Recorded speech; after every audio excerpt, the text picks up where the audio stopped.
যেখানে একটি পরীক্ষার মধ্যে আপনি পড়ে যান দিন রাত কষ্ট করে 4 মাস ধরে আপনার সেমিস্টার কমপ্লিট করেন, 4 মাস পড়াশোনার পর আপনি প্রশ্নপত্রে বসেন, যার মধ্যে মাত্র 25% আপনার কমন প্রশ্ন যেটা আপনার টিচার পড়াইছে, বাকি যে 75% প্রশ্ন আছে আপনি চিনেন না, দেখেনই নাই।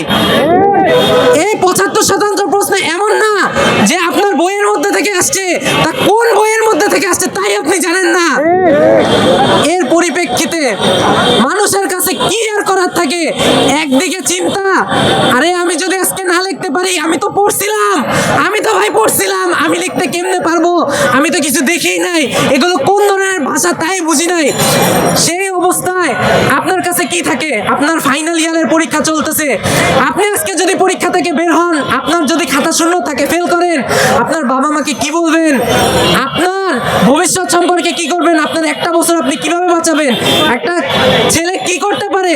হয় তার বন্ধু বান্ধবের দিকে তাকাবে যে ভাই কিছু একটা দেখা, আমি একটু বাঁচি, আমি একটু বাঁচতে চাই ভাই, এটা তার অপরাধ। তারা শিক্ষক হয়ে তারা পড়াবেন না, এটা তাদের অপরাধ না। আমরা কিভাবে পাস করতে পারবো না, এটা তাদের অপরাধ।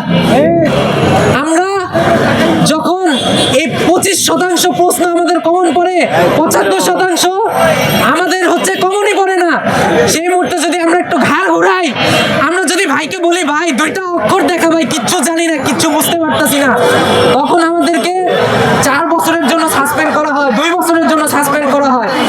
এই সাসপেন্ডের ফলে নিরীহ প্রাণ আর কি করবে? তার কাছে হতাশা ছাড়া আর কিছুই ছিল না।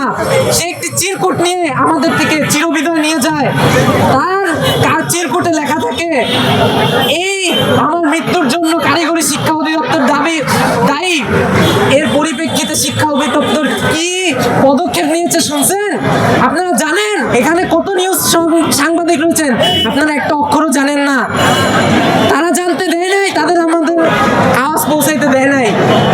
এইভাবে আমরা আজকে আমাদের ছোট খাটো দাবিগুলো নিয়ে আজকে রাস্তায় নামছি।